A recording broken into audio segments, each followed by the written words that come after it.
아마 제가 이제 뭐 하는 사람인지는 대충 아실 거예요. 예, 저 글 쓰는 사람이고요. 베스트셀러 작가입니다. 한 17년 기업에서 글을 썼고요. 청와대에서 김대중 노무현 대통령 글을 8년 동안 썼고요. 또 출판사에서 한 2년간 글 쓰는 일을 했어요. 지금은 이제 어디 소속이 안 되고 한 5, 6년 전부터 이제 제 글을 쓰고 있습니다. 그러니까 합쳐보면은 뭐 한 30년 가까이 이렇게 글을 썼는데 여전히 글쓰기가 어려워요. 정말 두렵고요. 그 30년 가까이 하고도 왜 이렇게 글쓰기가 어려울까? 저 혼자 생각해 봤어요. 이유가 두 가지인 것 같아요.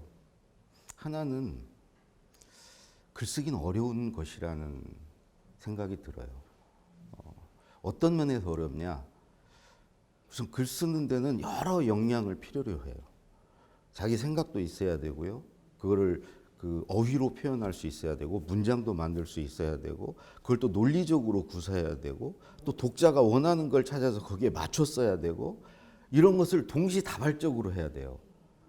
글을 쓸 때 이걸 같이 하는 거예요. 근데 우리 뇌가 이 복합 노동을 잘 못하거든요. 한 번에 여러 가지를 같이 하는 걸 잘 못해요. 그리고 하기를 싫어해요. 그러니까 기본적으로 어려운 것은 글쓰기 자체가 그런 면에서 굉장히 어려운 것이다. 그리고 또 한편의 어려운 점은 그 글쓰기는요 나를 드러내는 일이거든요. 그죠? 그러니까 나를 사람이 옷만 벗어도 부끄럽고 그러기 싫은 거잖아요. 근데 이게 자기 내면을 드러내는 일이에요. 자기의 지식 수준, 자기의 감정 이런 것들을 남 앞에 드러내는 일이죠. 그러니까 그걸 드러낼 때 누구나 가진 것보다 더 나은 것으로 드러내려고 그래요. 그러면서 욕심을 부리게 되죠. 그리고 이제 내 글을 읽는 사람의 눈치를 보게 돼요. 내가 이렇게 드러나면 또 뭐라고 하지 않을까? 이런 또 독자의 눈치를 보죠. 그러니까 이런 것을 원래 어려운 데다가 이 어려운 것을 또 나를 드러내는 일을 하다 보니까 그게 더 어려울 수밖에 없죠. 첫 번째 글쓰기가 어려운 것은 그래서 저는 어렵다는 생각이 들고요. 또 하나 글쓰기가 어려운 이유는요. 우리가 많이 해보지 않아서 그래요. 그리고 글쓰기를 배워본 적이 없어요. 여러분들 그 학교 다닐 때 생각해 보세요. 학교에서 읽기 듣기는 많이 하는데 선생님 말씀 듣고 교과서 참고서 읽는 건 많이 하는데 이 글쓰기를 제대로 배워본 적이 없어요. 저희 학교 다닐 때도 작문 시간이 있었는데 작문 시간에 작문을 해본 적이 없어요. 왜 그러냐면 이 글쓰기 실력은 우리 대학 가거나 이럴 때 평가를 안 해요. 읽기 듣기 능력을 평가하죠. 많이 읽고 많이 들은 사람이 시험을 잘 보는 시험이에요.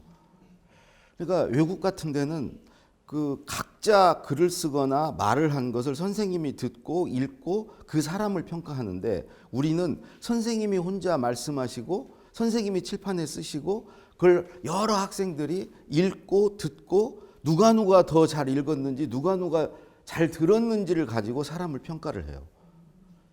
그러니까 이 글 쓸 시간이 없고 글 쓸 걸 배우질 않아요. 읽기 하느라고 쓸 시간이 없어요. 학교에 선생님 말 듣고 또 집에 가서 무슨 인강 듣고 막 이러면서 이 쓸 시간이 없는 거죠. 여러분들 그 영어를요 독해 잘해도요 외국인 만나면 말을 못해요. 마찬가지예요. 글쓰기도 읽기만 뭐 이게 무슨 은유법이니 비유법이니 막 왜 이런 걸 읽으면서 분석만 하다가 정작 자기가 쓰려면 그런 읽기 실력이 글쓰기하고는 전혀 다른 영역이거든요. 그러니까 글쓰기가 어려운 두 번째 이유는 많이 하지 않아서 그렇고 배우지 않아서 그렇다. 여러분들 많이 하면요 익숙해지면 쉬워져요. 많이 하지 않으면 가끔 하면 낯설어요. 낯선 것은 두려워요. 그리고 가끔 하면 욕심을 내게 돼 있어요. 모처럼 주어진 기회니까 이 기회를 어떻게든 잘 살려봐야 되겠다. 그래서 그거를 더 욕심을 내요. 그리고 부담을 더 가져. 근데 자주 하는 사람들은 오늘 이거 안 보여줘도 뭐 내일 또 보여주면 되지 뭐 어차피 또 쓸 건데 뭐 이런 생각으로 부담도 덜 가지면서 쓰게 돼요. 그렇게 쓰다 보니까 어쩌다 가끔 가다가 얻어 걸려요. 이건 내가 봐도 좀 괜찮은데? 이런 것들이 걸려요. 그럴 때 자신감이 붙어요. 또 그렇게 자주 하다 보면 글쓰기를 좋아하게 돼요. 좋아해서 자주 하는 게 아니고 자주 하다 보면 좋아하게 돼요. 그러면 글 쓰는 걸 좋아하고 글쓰기에 자신감, 나도 이제 쓸 수 있다 자신감이 있고 자주 하니까 익숙하고 그렇게 자주 하다 보면 잘하게 되는 거죠. 그래서 글쓰기가 우리가 어려운 건 당연한 거다. 글쓰기는 원래 어려운 것이고 자기 내면을 보여주는 것이고 우리가 글쓰기를 배우지 않았고 글쓰기를 많이 하지 않았다. 그래서 나 뭐 글 못 쓴다 이런 거 나만 그런 거 아니에요. 어떤 사람들 그런 얘기를 해요. 나 재능이 없나 봐. 근데 정말 저 같은 사람도 평생 글을 썼어요. 제가 저를 가장 잘 알아요. 저 재능 없어요. 핑계예요. 자기가 글쓰기 힘들고 글을 쓰기 싫고 안 쓰려고 하는 것을 재능 핑계 대는 거예요. 나는 글재주를 타고나지 도대체 글재주가 뭔데요? 저는 가장 큰 글재주는 엉덩이를 책상에 붙이고 앉아서 참으면서 써질 때까지 쓰는 그 인내라고 생각해요. 그게 가장 큰 글쓰기 재능이에요. 무슨 뭐 통찰이 오고 막 감각이 있어가지고 막 문장이 떠오르고 이런 재주를 가진 사람은 많지도 않을 뿐더러 그런 재주는 문학하는 데 쓰는 거지 문학하는 사람들에게 필요한 재능이지 우리 같은 사람한테 필요한 재능은 아니니까 그러니까 재능이 없어서 못 쓰지 않는다는 거죠. 그래서 우리는 누구나 글을 쓸 수 있다. 그 이제 오늘 제가 뒤에 누구나 글을 쓸 수 있는 방법을 알려드리려고 그러는데 그러면 이렇게 물어보실 수 있어요, 여러분들이. 아니 그렇게 쓰기 힘들고 원래 어려운 건데 그걸 굳이 쓸 필요가 있는가? 이런 질문을 할 수 있죠. 그래서 저는 제 경험으로 쓸 필요가 있다, 써야 한다. 그거를 써야 하는 이유 한 3가지 정도를 말씀드리려고 그래요. 제가 이제 직장을 나와서 그게 이제 50 좀 넘었을 때예요. 50 넘어서 직장을 나와서 누가 이제 월급도 안 주고 누가 저한테 일도 안 시키고 이럴 때가 왔어요. 아마 여기 계신 분들 그리고 시청자 여러분 누구나 그런 때가 와요. 이게 예전에는 안 올 수 있었어요. 오래 살지 않을 때. 그러니까 직장 생활 종신고용이 보장되고 막 60세까지 살고 한 60대 후반 70대에 돌아가시면 그런 기간을 당하지 않고 갈 수 있죠. 근데 이제는 오히려 직장에서 일하는 기간은 줄어들었어요. 월급 받고 사는 기간이 줄어드는데 사는 기간은 그에 비해서 엄청 늘어났어요. 제가 나이 30이 됐을 때 사람들이 절반 살았다고 그랬어요. 그때는 60세 환갑이 되면은 정말 장수했다고 잔치를 벌였어요.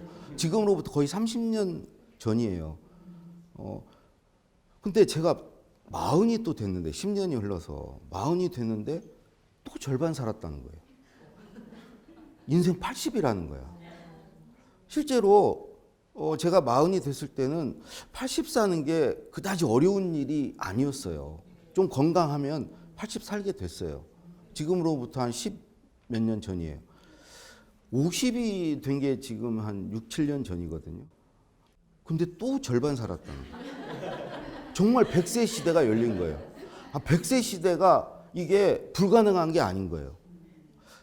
특히 젊은 분들은 당연히 100세 살아요. 평균 연령이 100세 시대 100세가 되는 날이 정말 저는 머지 않았다고 생각해요. 근데 제가 이제 60은 얼마 안 남았죠. 근데 60이 되면 어쩌면요. 또 절반 살았다고 그럴지 몰라요. 왜 그러냐면 얼마 안 남았지만 지금은요. 이 짧은 기간에 이 평균 수명이 늘어나는 건 기하급수적으로 늘어나요. 우리가 막 의학이라든가 3D라든가 나노기술이나 생명공학이 엄청난 속도로 이제 발전하기 이제 시작했어요. 시작했기 때문에 계속 늘어날 거예요. 그러니까 우리는 최소 한 100세, 잘못하면 120세까지 살 수 있는 거죠. 그래서 제가 이제 딱 그때 50이 돼서 나왔는데, 근데 어디를 가면 사람들이 누구세요 물어보면 옛날에는 명함을 줬어요.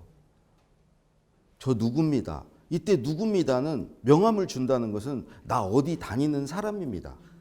내가 어디 다니는 누굽니다. 그게 나였어요. 그게 정체성이었어요. 주부님들도 사실은 누구 엄마입니다. 누구 부인입니다로 살기도 해요. 근데 그때 50대 전후에서 이 명함이 없어진 거예요. 나를 설명할 길이 없는 거야. 갑자기 내 정체성에 혼란이 온 거예요. 누구세요? 물어보면 처음에는 저 예전에요. 대통령 글도 쓰고요. 내 청와 전직을 팔아먹었어요. 왕년에. 근데 그것 어느 정도 지나니까 그것도 할 수 없는 거예요. 특히 젊은 분들은 제가 왕년에 뭐 이러면은 그래서요. 그래요. 어쩌라고요. 그러니까 내가 그때 생각한 것은 지금 있는 그대로 나를 설명할 수 있어야 되구나. 내가 누구인지, 내가 뭘 좋아하고 무엇에 관심이 있고 뭘 잘하는 사람인지 이 말이 중요하지. 그러니까 쭉 그동안은 내가 어디 다니는 사람으로 살았는데 그게 없어지는 순간 나를 설명할 수 있어야 되는구나. 그걸 설명하지 못하면 내 존재가 없구나. 존재감도 없는 거고 존재 의미도 없을 수 있고 존재 가치도 사라지는구나. 이런 생각이 드는 거예요. 포털 사이트에 가서 제 이름을 쳐봤어요. 강원국. 그랬더니 강원도에서 하는 국제 행사만 뜨는 거예요.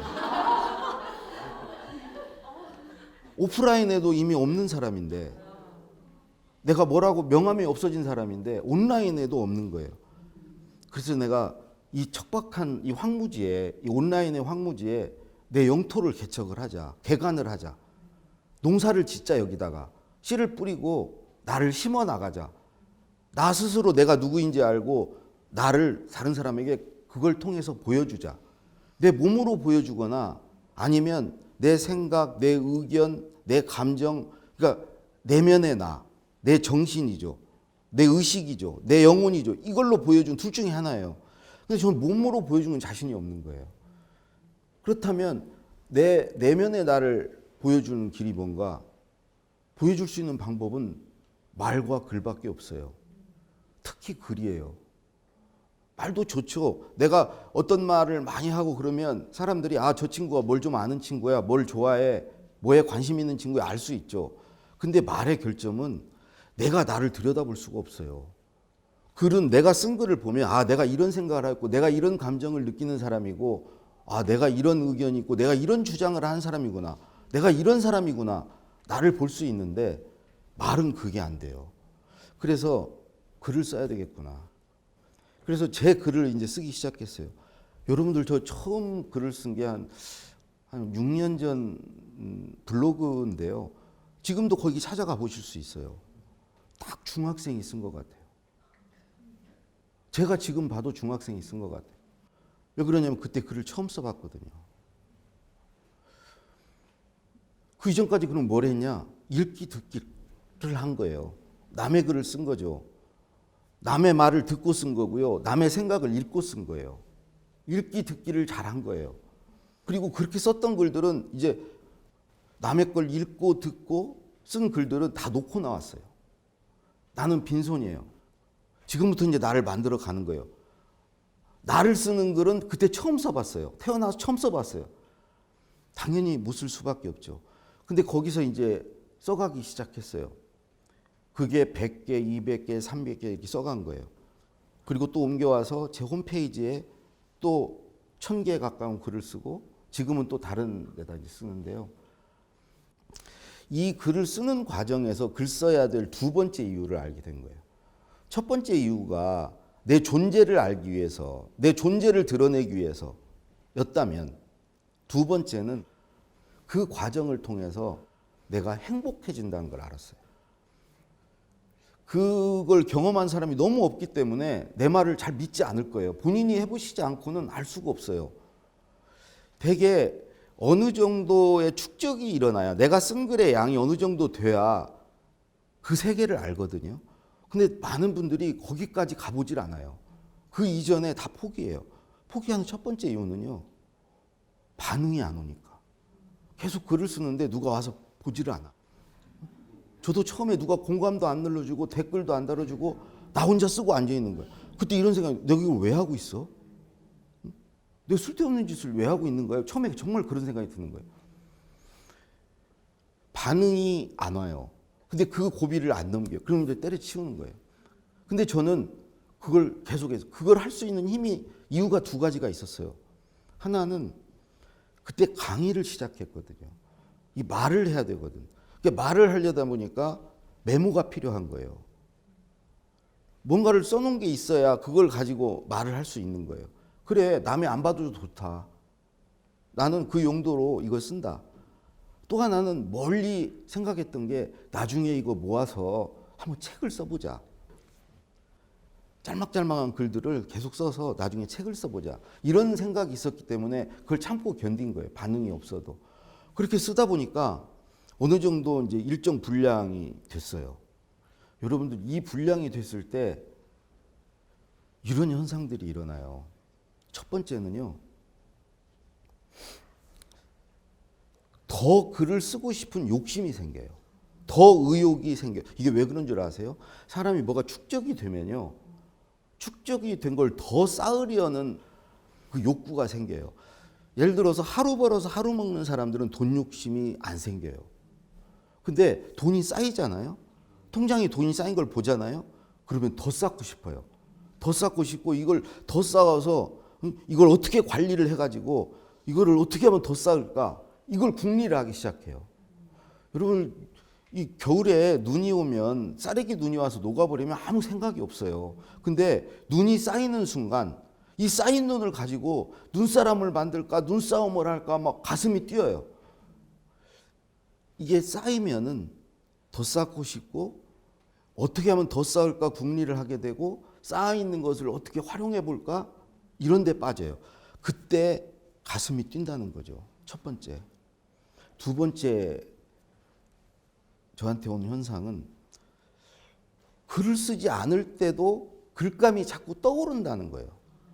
생각이 막 난다는 거예요. 길을 가다가도 뭐가 갑자기 생각이 나요.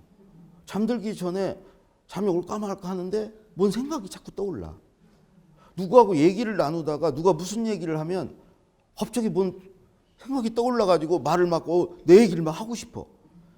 이런 상태가 돼요. 이게 왜 그런지 내가 꼼꼼히 그걸 들여다보니까 이걸 뭘 써놨다는 것은 내 생각의 덩어리가 만들어진 거예요. 그 생각이라는 게 생각 안에는 의견도 있을 수 있고 어떤 느낌도 있을 수 있고 과거의 어떤 기억도 그 글 안에는 들어가 있고 내가 뭐 어떤 상상하는 것도 들어가 있고 어쨌든 그걸 그냥 통틀어서 생각이라고 한다면 사실은 그게 나예요. 근데 그게 덩어리가 이제 써둔 게 있으면 그 덩어리가 만들어진 거예요. 이미 덩어리 안에서 여러 생각과 기억과 상상과 자기의 어떤 의견과 느낌이 지들끼리 막 부딪혀가지고 새끼를 쳐요. 그 결과로 잠들기 전에 이런저런 생각이 나다가 갑자기 쓸거리가 떠올라요. 아, 일어나서 쓸까? 아, 귀찮은데? 아, 잊어버리면 어떡하지? 이렇게 막 할 때 가슴이 설레요. 일어날까 말까 이렇게 망설일 때 내가 살아있다는 걸 느껴요. 또 하나 이 생각이 나는 이유는요. 덩어리가 만들어지면 이 표면적이 생긴 거예요. 표면적이. 이 덩어리가 더 크면 표면적이 더 크겠죠. 이 표면적이 와서 생각이 붙어요. 어떤 때 붙냐? 뭔가를 듣거나 뭔가를 보거나 뭔가를 읽거나 아니면 뭔가를 경험을 하거나 이럴 때 그러니까 예를 들어서 집에서 이렇게 TV를 보다가 예전에는 TV를 그냥 보는 걸로 그쳤어요. 드라마를 봐도 다음날 누구 만나가지고 어제 드라마 이런 거 했어. 야, 그 사람 죽었더라. 이런 얘기하고 끝났어요. 근데 어떤 게 써둔 덩어리가 생긴 순간 드라마 내용 중에 뭔지는 모르겠는데 그 내용이 내가 써둔 것과 관련이 있어. 이게 연결이 돼요. 그러면서 그게 의미가 있어져. 예전에는 그냥 받아들이거나 스쳐 지나갔는데 그것과 내 것이 부딪혀가지고 새로운 걸 만들어요. 그때 생각이 막 떠올라. 책을 읽을 때도요. 써둔 덩어리가 있는 사람은 책을 읽을 때 계속 생각이 나요. 생각이 난다는 것은 없던 게 만들어진 거 아니에요. 내가 써둔 거에 어떤 생각을 기록 올려서 가지고 오는 거예요. 있었는데 이걸 보니까 그 생각이 나는 거예요. 그래서 이것과 내 생각이 연결이 되면서 새로운 생각이 만들어지는 거예요. 그러니까 똑같은 걸 읽거나 보거나 그래도 사는 게 아주 밀도가 있어져요. 그냥 시간이 그냥 허비되는 게 아니고 계속 생각이 떠오르고 이런 상태가 돼요. 그게 또한 즐거운 일이에요. 세 번째, 왜 내가 이렇게 행복한가 그랬는데, 세 번째 이유는요, 궁금해져요. 써둔 게 있으면 희한해요. 쓰면 쓸수록, 뭐를 알면 알수록 더 궁금해져요. 모를 때는 하나도 안 궁금해. 근데 뭘 알수록 궁금해져. 알수록 궁금해져요. 많이 알면 많이 알수록 더 빈틈이 많아져요. 그 빈틈이 궁금해지는 것들이에요. 그러니까 제가 글쓰기에 대해서 글을 쓰는데 뭐 뇌과학이 궁금한 거야. 뇌는 어떻게 글을 쓰는가. 막 심리학이 궁금한 거야. 문학이 궁금한 거야. 이게 막 궁금해지는 게 가슴이 뛰는 거예요. 누가 그랬어요. 지식이 많은 사람은 그 영토가 넓은 거고 그 넓은 영토를 따라서 해안선이 길어지고 그 긴 해안선을 따라서 뭐 바다를 동경하기도 가슴이 뛰게 된다고. 세상에 우물 안에 있는 사람은 그냥 그게 전부 세상인 줄 알고 사는 거예요. 세상을 경험해 본 사람은 더 세상을 알고 싶고 더 궁금해지는 거예요. 여러분들 행복하다는 건 저는 궁금한 거다. 그래서 아이들은 행복해요. 아이들은 세상 모든 게 궁금해.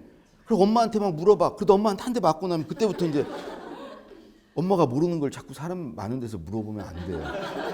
엄마가 시끄러워 그러면 한 대 때려요. 그때부터 이제 궁금증이 없어지기 시작해. 이 궁금해진다는 것은 사람이 이제 행복해진다는 거거든요. 자기를 궁금함 쪽으로 자꾸 몰아 넣어야 돼요. 그러려면 뭘 써야 돼요. 그래서 이런 것들이 행복감을 줘요. 이렇게 뭐가 궁금해서 행복하고요. 막 생각이 나서 행복하고요. 첫 번째 뭐가 어째서 행복하다고 그랬죠? 축적이 일어나서 더 쌓고 싶어서 막 그런 의욕이 생기고 막 그런 욕구가 막 올라와서.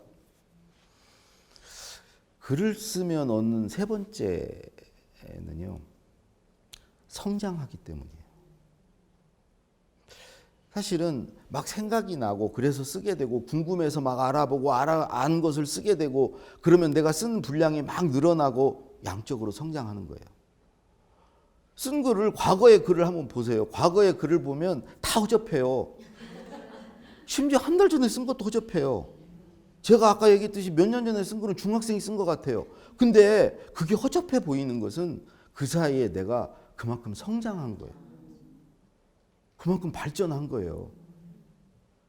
그걸 내가 확인하면서 그건 글로 확인밖에 안 돼요. 그걸 보면서 야, 그 사이에 내가 이렇게 변하고 발전했구나. 내 안목이 이렇게 높아졌구나. 전혀 다른 사람이 됐구나. 이런 생각을 해요. 이 성장했을 때 사람은요, 내가 좀 더 매일 나아지고 발전하고 변화할 때 사는 게 활기가 차고 내일이 기대되고 사는 게 재밌는 거예요. 생각해 보세요. 제가 강의를 할 때 저는 매번 강의에 이전 강의까지 하지 않았던 새로운 말을 작은 한마디라도 추가하려고 그래요. 그렇지 않으면 어제 한 강의 오늘 또 하고, 예를 들어 강의를 하루에 3개 한다 그러면 하루에 3번 똑같은 말을 해야 되는 거예요. 사람은요, 같은 거를 반복하는 것을 싫어해요. 권태로워해요. 한 말 또 하고 하는 게 얼마나 힘든데요. 그래서 저는 강의를 계속하기 위해서 어떻게든지 새로운 말을 추가하려고 하죠. 그 추가하기 위해서 쓰는 거예요. 계속 추가를 하고 그걸 가지고 말을 하고 그러는 거죠. 근데요, 만약에 여러분들이 강의를 하지 않더라도 오늘 아무것도 안 썼어요.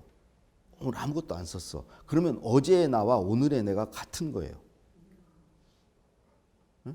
오늘 안 쓰면 오늘의 나와 내일의 나가 같은 거예요. 왜 그러면 썼다는 것은 내가 뭔가 내 생각이 만들어졌건 기억이 났건 어떤 느낌이 들었건 아니면 내 어떤 뭐 의견이 생겼건 우리가 썼다는 것은 뭐가 만들어진 거예요. 여러분들 메모할 때를 생각해 보세요. 메모를 할 때는 뭔가 생각이 떠오르고 뭔가 했을 때 메모를 하죠. 근데요, 하나도 안 썼다는 것은 아무것도 새롭게 만들어진 게 없었다는 거예요. 그럼 아무것도 새롭게 만들어진 게 뭐가 변하거나 더해지거나 이런 게 아무것도 없었다는 것은 어제의 나와 오늘의 나가 똑같은 거예요. 사람 몸이요, 만약에 그러면 그건 죽은 몸이에요. 아니 실제로 죽어요 그러면. 그래서 밥을 먹는 거예요. 밥을 먹으면 어제 없었던 새로운 세포가 생겨나고 이런 식으로 계속 몸은 변해요. 단 한 시간도 몸이 변하지 않고 있는 적이 없어요. 계속 성장하고 변하고 하는 게 몸이죠. 그럼 몸과 같은 우리의 정신, 의식도 마찬가지예요. 그런 식으로 변화하고 발전하고 성장해야 돼요. 그래야 살아있는 정신이고 영혼이 살아있는 거죠. 근데 그걸 전혀 안 해. 쓰지를 않으면서 사는 게 재미없대. 사는 게 뭐 이래? 뭐 이렇죠. 똑같은데 내일도 똑같을 건데 내일이 기대가 돼요? 그 권태로운 거야 매일. 매일매일 일상이 매일 똑같은 거에 반복이야. 내가 어제와 내가 계속 같은 거야. 아리스토텔레스가 그랬어요. 인간이 언제 가장 행복하냐? 성장할 때다. 내가 탁월해질 때다. 발전할 때다. 그것을 사람은요, 자기도 모르게 자기가 알아요. 내가 변화하고 있는지, 성장하고 있는지. 그래서 제가 세 번째 느끼는 것은 이런 성장의 기쁨이에요. 글을 쓴다는 것은 이런 성장하는 기쁨이 있어요. 글을 써야 되는 이유는 이 세 가지만으로도 저는 충분하다고 생각해요. 뭐 글을 써서 뭐 밥이 나와 뭐가 나와. 돈 될 수도 있고 안 될 수도 있어요. 저는 돈이 되는 사람이에요. 글이 돈이 되는 사람. 글이 나를 유명하게 만들었어요. 근데 그런 것들은 그냥 결과라고 생각해요. 내가 성장의 기쁨을 누리고 내 존재를 더 이렇게 저걸 하고 싶고 뭐 이러는 과정에서 결과적으로 돈도 생기고 이랬던 거죠. 그러니까 이 글을 써서 내가 뭘 해야 되겠다. 돈도 벌어야 되겠다. 이런 생각 이전에 그냥 글을 씀으로써 내가 즐겁고 행복한 생활을 해야 되겠다라는 생각으로 글을 쓰시라는 거죠.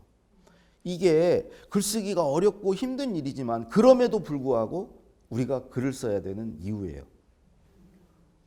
그럼 이제 그 글을 어떻게 쓸 것인가, 어떻게 써야 하는가. 사실은 이게 제일 궁금하실 거예요. 그래 뭐 글쓰기 중요한 거 알겠어. 근데 그럼 어떻게 써야 되는데? 이런 질문을 저한테 하실 거예요.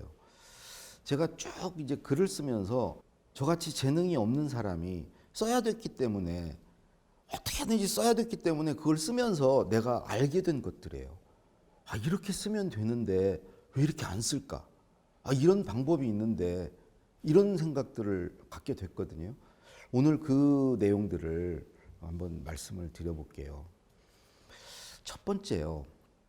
우리 이제 글 쓰는 사람들이 그 잘못하는 것 중에 하나는 글을 써야 될 때 그때 글감을 찾아요. 그때 비로소 뭘 쓰지? 그러면서 이제 머릿속을 막 뒤지고 그 다음에 어디 인터넷 가서 막 검색을 하고 글을 써야 될 때 글감을 찾기 시작하면 이미 늦어요. 여러분들 학교 다닐 때 시험을 본다 이거예요. 지금 시험을 봐야 돼. 시험을 볼 때는 시험을 봐야지 공부할 수 없잖아요. 근데 글을 쓸 때는 왜 글감을 그때 찾아요? 공부는 평소에 해뒀다가 시험을 보는 것이고 글감은 평소에 찾아놨다가 글을 쓸 때는 써야 되는 거예요. 시험 보듯이 써야 되는 거예요. 근데 많은 분들이 그때 막 글감을 찾으려고 그래요. 그래서 글쓰기가 어려운 거예요. 왜냐하면 글쓰기가 어려운 진짜 중요한 이유는 쓸 말이 없어서거든요. 근데 그 쓸 말을 써야 될 때 찾으면 늦다는 거죠. 그래서 평소에 찾아놔야 돼요. 그걸 써놔야 돼. 그래서 앞서 얘기해서 제가 어디에 매일 블로그에도 글을 쓰고 이런 것들은 글을 쓰기 위한 준비인 거죠. 글감은 평소에 만들어 놔라. 그게 첫 번째 제가 드리고 싶은 말씀이에요. 평소에 쓰지 않으면서 글을 잘 쓰려고 하는 거, 글쓰기가 어렵다고 하는 분들 말이 안 되는 거예요. 안 써놓고 어떻게 글을 잘 써요? 그런 욕심만 부려요. 당연히 그런 분들 글쓰기 어려워요. 두 번째 제가 드리고 싶은 말씀은 글을 누군가가 쓰라고 할 때, 글을 써야 할 때 쓰지 말라는 거예요. 그럼 언제 쓰냐? 쓰고 싶은 때 쓰라는 거예요. 그냥 쓰고 싶은 때 쓰세요. 이게 누군가가 쓰라고 그러고 써야 할 때는 내가 이 글쓰기의 주인이 아니에요. 주체가 아니야. 누군가가 정해줘요. 언제까지, 분량은 어떻게, 이런 주제로. 그걸 기분 좋아할 사람은 없어요. 내가 왜 그 사람이 시킨 대로 해야 돼? 그리고 거기에 매이게 되잖아요. 거기에 맞춰줘야 되잖아요. 그러니까 글쓰기가 싫은 거야. 두려운 거야. 근데 내가 내 맘대로 주제도 정해. 그리고 내가 쓰고 싶은 때, 쓰고 싶은 분량만큼 그냥 써요. 그런 글쓰기는 힘들지도 않을 뿐더러 재밌을 수도 있어요. 아까 제가 그런 글쓰기로 재밌었거든요. 그렇게 써뒀다가 누가 쓰라고 그러면 써둔 거에서 보면은 그 사람이 쓰라고 한 게 있어요. 찾아서 써. 그걸 많이 써놓으면 이걸 쓸까 저걸 쓸까 선택할 수 있으면 더 가슴이 뛰는 거예요. 그리고 써둔 게 있으면 누가 쓰라고 하기를 기다려요. 누가 쓰라고 하는 사람이 있으면 그냥 쓰려고 그래. 써둔 게 아까워서. 글 쓰고 싶은 마음이 생기는 거예요. 글쓰기가 재밌어지는 거예요. 그러니까 쓰고 싶은 때 써뒀다가 써야 할 때 써먹으시라는 거예요. 제가 이제 제 나이가 돼 보니까 사람은 써야 될 글의 분량이 정해져 있구나, 같구나. 근데 두 부류의 사람이 있구나. 하나는 써야 될 때 쓰는 사람이고 다른 하나는 쓰고 싶은 때 쓰는 사람이구나. 쓰고 싶을 때 썼던 글 또 써야 될 때 그대로 써먹는 거예요. 이게 새로 만들어진 게 아니에요. 이걸 먼저 만들어 놨다가 쓰느냐, 요때 쓰느냐의 차이만 있는 거예요. 저같이 글쓰기가 이제 많이 써보니까 재밌다는 사람들은 이런 거죠. 취미로 재밌게 낚시를 해요. 낚시를 해서 고기를 잡아놔요. 그래서 누가 요리를 하라고 그러면 잡아놓은 고기를 가지고 요리를 해요. 근데 어떤 사람은 요리를 하라고 그럴 때 고기를 잡으러 나가요. 아니 그럴 때 기분이 좋겠어요? 뭔 또 요리야? 응? 짜증도 나고 고기를 잡을 수 있을지 없을지 막 불안하기도 하고. 그러니까 요리하는 행위가 재밌을 수가 없죠. 글쓰기가 재밌을 수가 없는 거예요. 세 번째 제가 이렇게 왜 저런 방법을 쓰냐 하는 세 번째 제가 드리고 싶은 말씀은 많은 분들이요. 머릿속으로 생각을 정리해서 정리된 생각을 글로 쓰려고 그래요. 그렇게 하지 마세요. 그럴 이유가 없어요. 그럼 어떻게 하냐? 정리되지 않은 생각을 그냥 글로 쏟아내요. 다 쏟아내. 쏟아내놓고 눈으로 글을 보면서 정리를 해요. 머릿속에 보이지 않는 생각을 정리하는 거 훨씬 어려운 일이에요. 눈에 보이는 글을 보면서 정리하는 것은 쉬운 일이에요. 그게 가능해진 것은 우리가 컴퓨터라는 게 생겨서 가능해졌어요. 이전에는 원고지에 글을 쓸 때는 정리해서 써야 돼요. 그렇잖아요. 첫 줄부터 쭉 써야 돼요. 뒤에 가다가 정리를 해놓고 쓰지 않으면 뒤에 가다가 앞에 쓴 게 틀렸다 싶으면 처음부터 다시 써야 돼요. 근데 컴퓨터는 그냥 쏟아내면 돼요. 다 쏟아내놓고 눈으로 보면서 정리를 하면 돼요. 이걸 앞으로 문장을 앞으로 돌려야 되겠다 이렇게 정리를 하면 돼요. 이런 생각해봐요. 집 짓는 설계도를 다 그려요.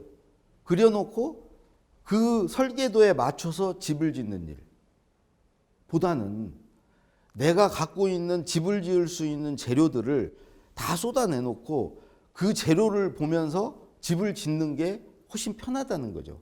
그러니까 머릿속으로 생각을 정리해서 글을 쓰는 일은 설계도를 다 그려놓고 그 설계도에 맞춰서 집을 짓는 거고, 그죠?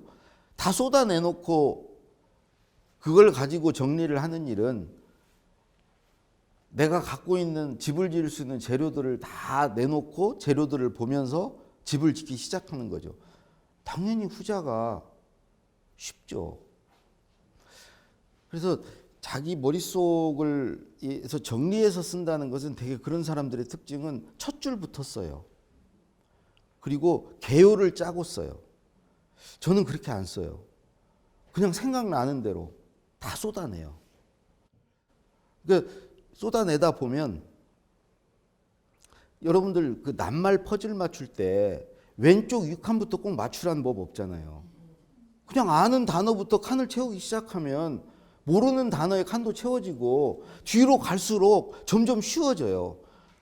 일단은 칸을 어느 정도 채워놓으면, 그렇지 않아요? 가로 세로 이거 칸을 좀 채워놓으면 어느 정도 채워졌을 때부터 속도가 붙고 칸이 쉽게 채워지잖아요.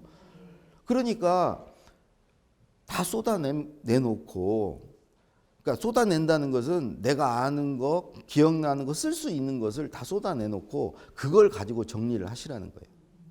그게 이제 세 번째 방법입니다. 네 번째는요, 쓰기 전에 먼저 말을 하고 쓰시라는 거예요. 말해보고 쓰시라는 거죠. 내가 어떤 걸 써야 돼. 그러면은 누구한테가 그 쓸 내용에 대해서 그냥 한번 먼저 말을 해보세요. 말을 할 대상이 없다. 그러면은 자기 혼자 산책을 하면서 중얼중얼 말할 수 있어요. 말을 하는데 할 말이 없어.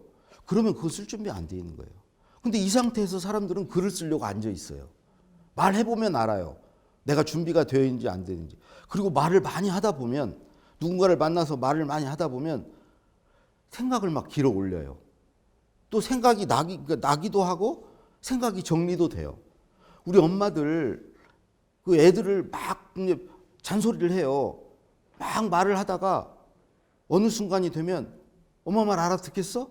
그러면서 첫째, 둘째, 셋째 얘기를 해요.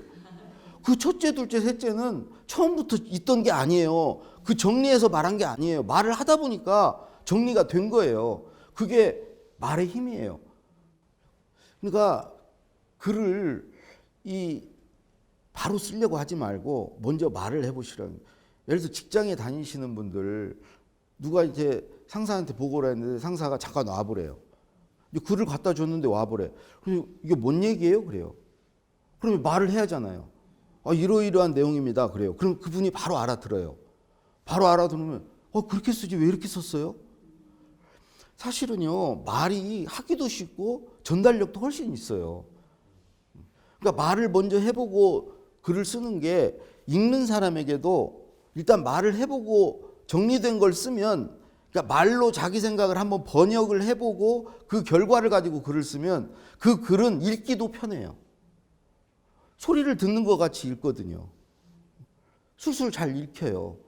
말하듯이 쓰면. 그래서 쓰기 전에 꼭 한번 먼저 말해보셔라. 다음으로 드리고 싶은 얘기는 글을 한꺼번에 쓸 필요 없다는 거예요. 많은 분들이 이제 글을 쓸 때 이런 생각을 해요. 다 써야 되는 부담을 느끼면서 은연중에 그 일필휘지를 해야 된다. 글을 시작해서 끝까지 써야 된다. 이 부담을 느끼고, 그러니까 두려워. 쓸 수 있을까? 과연 내가? 이런 생각을 가져요. 굳이 그럴 필요 없어요. 조금씩 조금씩 여러 번 쓰면 돼요. 쓸 수 있는 만큼만 쓰시고 다른 일 하시다가 또 돌아와서 또 추가하고 이렇게 쓰시면 돼요. 그러니까 되게 또 그 일필휘지를 해야 된다고 느끼는 분들은요, 어떤 한 문장이 떠올라도 이 한 문장을 안 써요. 이걸 좀 더 정리해가지고 더 분량을 늘리고 정리를 해서 써야 되겠다. 또 기다리면 뭐 해안이 떠오를지 몰라. 뭔가 좋은 생각이 날지 몰라. 이런 생각으로 글쓰기를 미뤄요. 근데 그냥 있는 만큼, 지금 있는 만큼 써야 되겠다고 맘먹는 사람은 해보세요. 이건 틀림없는 사실인데요. 한 줄이 생각났을 때 가서 한 줄을 쓰면 절대 한 줄로 안 끝나요. 거기에 한두 줄은 더 붙여요. 글이 글을 불러와요. 여러분 아마 한 줄 딱 쓰면은 원래는 한 줄밖에 생각이 안 나서 일단 썼는데 하나가 더 생각나요. 이상하게. 그게 글의 어떤 특징이에요. 그러니까 생각난 만큼만 써야 되겠다고 마음을 먹으면 아무리 생각이 한 줄밖에 없어도 그게 두 줄, 세 줄이 돼요. 두 줄, 세 줄이 되면 왠지 어떤 가능성이 보여요. 야, 이거 내가 쓸 수 있겠는데? 여기다 좀 더 붙이면은, 그럴 때 이제 내가 어떤 약간의 이 글을 쓰는데 필요한 자신감이 붙어요. 나중에 정리 쭉 해가고 써야 되겠다 그러면 계속 걱정만 하고 있고 불안하고 이런 상태인데 뭐라도 하나를 딱 쓰면은 아, 다음에 여기다 더 붙이면 되겠다. 그리고 이제 더 이상 쓸 말이 없으면 다른 일을 하는 거예요. 다른 일을 하다가 더 추가할 말이면 또 와가지고 보태는 거야. 그 더 보탤 게 없으면 또 다른 일을 하는 거야. 이것을 계속 반복하라는 거죠. 굳이 한꺼번에 쓸 필요 없다는 거죠. 여러분들 대형 선박을 건조할 때는요, 덩어리를 하나씩 만들어 와서 도크에서 그걸 조립을 해요. 우리 학교 다닐 때 배운 문단, 단락 이런 거 배웠잖아요. 한 문단을 쓴다는 생각으로 짧은 글을 쓰자. 긴 글을 쓰기 어렵잖아요. 짧은 거 하나만 쓰자. 세 줄, 네 줄만 쓰자. 그 생각으로 쓰고 나중에 그 덩어리들을 여러 덩어리가 만들어지면 이걸 조립을 하세요. 아, 요걸 제일 앞으로 보내면 좋겠구나. 뒤로 이런 식으로 하라는 거죠. 그래서 글을 조금씩 여러 번에 나눠서 여러 번에 나눠 쓰는 거에서 장점은요. 내가 글을 쓰지 않을 때도 뇌는 글을 써요. 착수를 해놓으면 내가 다른 일을 할 때도 갑자기 뭐가 생각이 나요. 그 글과 관련된 생각이 나요. 이게 뇌는 그 과업을 완수할 때까지 계속 일하고 있거든요. 착수만 해놓으면. 그리고 또 하나 다른 일을 할 때 내 생각이 더 숙성이 돼요. 일필이지를 할 때는 빨리 쓰는 건 좋은데 숙성이 안 돼요. 중간중간에 발효가 되질 않아요. 오히려 다른 일을 할 때 발효가, 예를 들어 책을 3권을 읽는다. 한 권 다 읽고 나서 그 다음 책 읽고 그 다음 책 읽는 방법도 있죠. 완전히 끝내고 나서 읽는 방법. 근데 이런 방법도 있을 수 있어요. 요거 요만큼, 요거 요만큼, 요거 요만큼. 그 다음에 다시 요거 요만큼, 요거 요만큼. 이게요, 훨씬 읽기에도 도움이 되는 독서예요. 그러니까 조금씩 읽는데 그런 숙성의 시간을 갖는. 그리고 이게 다른 일을 하다가 돌아와서 앞에 쓴 거 좀 볼 거 아니에요. 앞에 뭐 썼는지. 그 앞에 쓴 걸 보면은 이걸 왜 이렇게 써놨지? 그걸 발견하게 돼요. 왜 그걸 발견하게 되냐면 쓸 때는 내가 당사자였어. 근데 다른 일을 하다가 내가 독자가 된 거예요. 낯선 시선을 갖추게 된 거야. 그때는 보여요. 쓸 때는 안 보여. 쓸 때 보였으면 그렇게 안 썼겠죠. 근데 다른 일을 하다 돌아와서 보면 이거 이상한데? 어젯밤에 쓴 것도 오늘 아침에 보면은 이상한 게 보여요. 고칠 수가 있어요. 그러니까 조금씩 여러 번 쓰셔라. 그리고 하나 더 말씀드릴 것은 100점 맞을 욕심에서 출발하지 말고 빵점에서 출발해서 더하기식 글을 써라. 비유를 한번 들어볼게요. 우리 학교 다닐 때 시험 보면 이 OMR 카드라는 게 있어요. 하나를 풀어서 답이 나오면 이게 3번이 답이다. 그러면 3번에 마킹을 하죠. 근데 예를 들어서 1번 문제를 풀었는데 자기가 뭐 수학이 마이너스 1이 나왔는데 사지선다에 마이너스 1이 없어. 그럼 마킹을 못 하죠. 그러면 이제 2번으로 넘어가. 그러면 마이너스 2점 된 거예요. 2번을 풀었는데 또 못해. 마킹을 못해. 마이너스 4점, 마이너스 6점. 그러다가 이게 점점 늘어나면 멘붕이 돼요. OMR 카드는 백지야. 이게 글쓰기하고 똑같아요. 백지의 공포예요. OMR 카드를 만약에 찍어가지고 다 채워보세요. 딱 채워보면 이거 사지선다형이니까 25점은 맞겠는데? 확률적으로. 운 좋으면 50점이 될지도 몰라? 이 상태에서 출발하는 거예요. 이 상태에서 출발해서 그냥 내지 않죠. 다시 시험지에 가는 거예요. 문제를 보는 거예요. 문제를 보고 풀만한 걸 찾는 거죠. 찾았어. 풀으니까 답이 3번이야. 다시 답안지에 가봤더니 2번에 마킹이 돼 있는 거야. 야, 그걸 고쳐야죠. 그 고칠 때 얼마나 기분이 좋아요. 플러스 2점. 또 하나 고치면 플러스 4점. 점점 더해가는 거야. 그러니까 그런 글쓰기는 처음에 쓰던 게 허접하면 허접할수록 더 큰 기쁨을 느껴요. 고치는 즐거움, 틀린 걸 막 발견하는 즐거움, 내 글이 점점 개선되어 가는 즐거움을 느낀다는 거죠. 그런 덧셈식 글을 쓰세요. 허접한 걸 쓰는 것은 여러분 누구나 쓸 수 있어요. 해밍웨이와 똑같이 해밍웨이도 자기 초고는 걸레라고 그랬어요. 우리도 쓰레기라고 그랬어요. 그 쓰레기를 쓰고 해밍웨이는 대신에 거기서 끝내지 않았어요. 수십 번, 수백 번 고쳤어요.